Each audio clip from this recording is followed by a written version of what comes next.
बिस्मिल्लाहिर्रहमानिर्रहीम। आज हमारा टॉपिक है फोर्स, डेंसिटी एंड प्रेशर। ठीक है, आज हम पढ़ेंगे फोर्स, डेंसिटी एंड प्रेशर के बारे में। सबसे पहले हम पढ़ते हैं फोर्स यानी क़ुव्वत, ये क्या चीज़ है।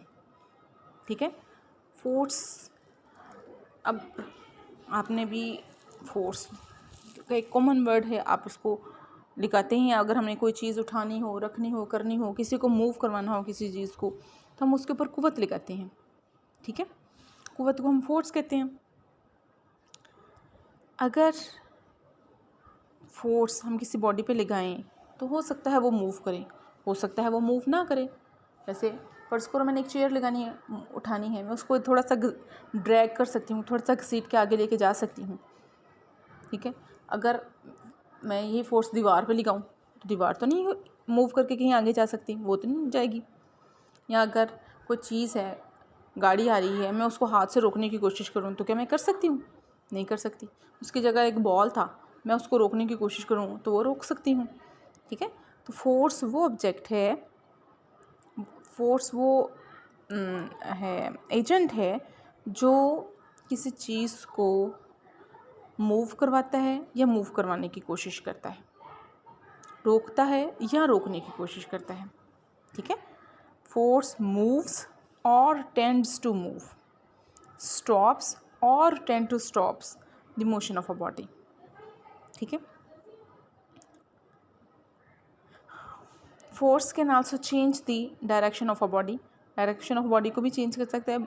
बॉडी मूव भी कर रहा है, मूव करते करते जस्ट उसकी डायरेक्शन को भी हम चेंज कर सकते हैं। ठीक है, फोर्स को मेजर करते हैं हम न्यूटन में। ठीक है, फोर्स को हम न्यूटन में मेजर करते हैं, इसका यूनिट है न्यूटन। 1 न्यूटन हमारे पास इक्वल है किलोग्राम मीटर पर सेकंड स्क्वायर के। ठीक है, अब इसमें से देख रहे हो 3 क्वांटिटी हमने बेस क्वांटिटीज़ यूज़ की हैं। किलोग्राम भी हमारे पास बेस क्वांटिटी है, मीटर भी हमारे पास बेस क्वांटिटी है, और सेकंड यानी टाइम, ये भी हमारे पास बेस क्वांटिटी में है। तीनों बेस क्वांटिटीज़ को मिला के हमने एक ड्राइव क्वांटिटी फोर्स बनाया हुआ है यहाँ पे, राइट। अब हम ये देखेंगे कि फोर्स का बेसिक लॉ क्या है। फर्स्ट लॉ जहाँ से हमने डेफिनेशन ऑफ फोर्स निकालेंगे, बल्कि न्यूटन की भी डेफिनेशन यहाँ से निकालेंगे, ये है हमारे पास न्यूटन का फर्स्ट लॉ। न्यूटन ने ये कहा था कि अगर किसी बॉडी पे फोर्स एक्ट करती है, ठीक है, यानी अगर एक स्ट्रॉन्ग फोर्स किसी पे नेट फोर्स एक्ट कर रही है किसी बॉडी पे, और वो उसमें मोशन प्रोड्यूस कर दे, मोशन के लिए अब हम यहाँ पे एक्सेलरेशन का वर्ड यूज़ कर रहे हैं। ठीक है, और उसमें मोशन या एक्सेलरेशन प्रोड्यूस कर दे, तो जिस डायरेक्शन में फोर्स लगेगी मोशन भी उसी डायरेक्शन में प्रोड्यूस होगी। अगर हम किसी बॉडी पे फोर्स अप्लाई करें तो उस बॉडी में एक्सेलरेशन प्रोड्यूस हो जाएगा, उसी डायरेक्शन में प्रोड्यूस होगा जिस डायरेक्शन में नेट फोर्स एक्ट कर रही होगी। ठीक है, magnitude of this acceleration, magnitude of this acceleration, इस मोशन की जो मैग्नीट्यूड है यानी मिकदार है, वो डायरेक्टली प्रोपोर्शनल होगी किसके? नेट फोर्स के, और इन्वर्सली प्रोपोर्शनल होगी उसके मैस के। ठीक है, force produce acceleration, acceleration produce करती है। एक्सेलरेशन को हम स्मॉल ए से शो करते हैं, यहाँ पे कैपिटल लिखा हुआ है, ये ठीक नहीं है। ठीक है, आप इसको स्मॉल ए कर दें। स्मॉल ए यानी एक्सेलरेशन डायरेक्टली प्रोपोर्शनल है फोर्स के। ठीक, और उसके बाद इन्वर्सली प्रोपोर्शनल है मैस के।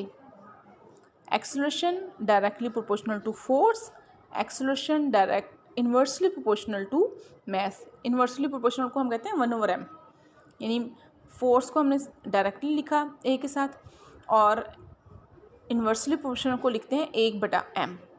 ए प्रोपोर्शनल है 1/m, दोनों को इकट्ठा करेंगे तो ए प्रोपोर्शनल है f/m के, और f डायरेक्टली प्रोपोर्शनल है ma के। ठीक है, दोनों को इकट्ठा कर दिया, क्रॉस मल्टीप्लाई कर दिया, a दूसरी साइड पे चला गया, f डायरेक्टली प्रोपोर्शनल है ma के, और प्रोपोर्शनैलिटी के साइन को हम ख़त्म करें तो हमें इक्वालिटी का साइन लगाना पड़ता है। इक्वालिटी का साइन लगाया और हमने क्या कह दिया, F is equal to k m a. K की वैल्यू 1 है, इसलिए हम F is equal to m a लिख देंगे। ठीक है, फोर्स इक्वल मैस और एक्सेलरेशन के। ठीक है, F is equal to m a. Clear.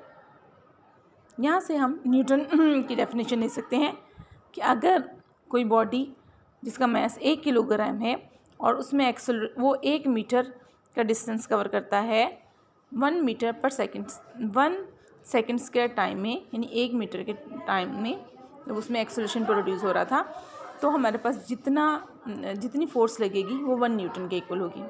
ठीक है, यानी अगर किसी बॉडी जिसका वज़न 1 किलोग्राम है, उसमें 1 मीटर पर सेकेंड स्क्वायर जितना एक्सेलरेशन प्रोड्यूस हो तो वो 1 न्यूटन के इक्वल होगी। बेटा यहाँ पे ये नोट करो कि ये 1 newton is equal to kilogram into metre -2 लिखा हुआ है, ये नहीं ठीक।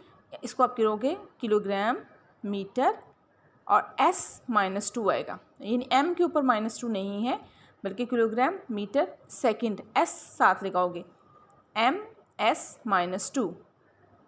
ठीक है, ms-2। यहाँ पे आप देखें इस जगह पे, ये बिल्कुल मैं सेंटर में जहाँ पे लिखा हुआ है मैंने, ये किलोग्राम मीटर के ऊपर -2 लिखा हुआ है। मैं यहाँ पे -2 नहीं है बल्कि क्या लिखोगे यहाँ पे s-2। ठीक है, kilogram metre second square minus square second -2, यानी s यहाँ से मिसिंग है, वो s आप लोग को लिख लीजिएगा।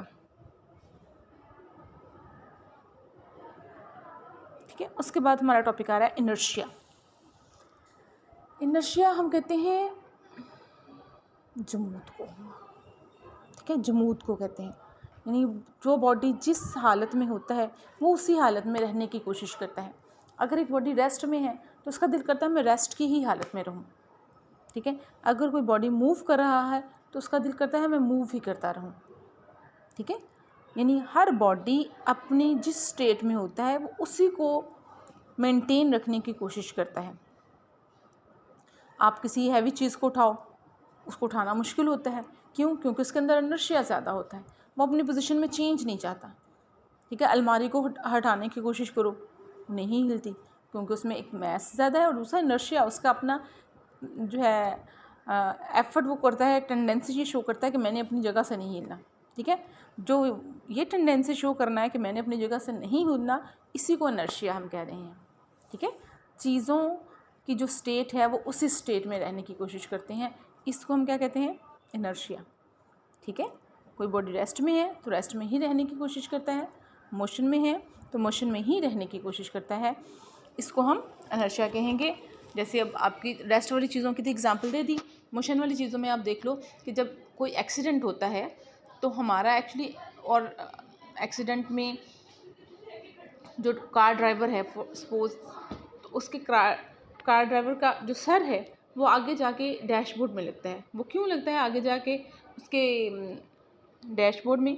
क्योंकि उसका ऊपर वाला हिस्सा रेस्ट मोशन में होता है। एकदम से जो स्टॉप कर देते हैं गाड़ी तो नीचे वाला हिस्सा तो रेस्ट में चला जाता है, लेकिन ऊपर वाला हिस्सा भी मोशन में ही होता है, जिसकी वजह से उसको चोट लग जाती है। ठीक है, तो रेस्ट मोशन में है तो मोशन में ही रहने की कोशिश करता है, रेस्ट में है बॉडी तो रेस्ट में ही रहने की कोशिश करता है। इस खूबी को हम इनर्शिया कहते हैं। ठीक, उम्मीद है आप लोगों को समझ आ रही होगी। आप क्वेश्चन कर सकते हैं, इसी ग्रुप में भी क्वेश्चन करके मुझे पूछ सकते हैं अगर कोई पॉइंट आपको क्लियर नहीं है तो। Best wishes for you students.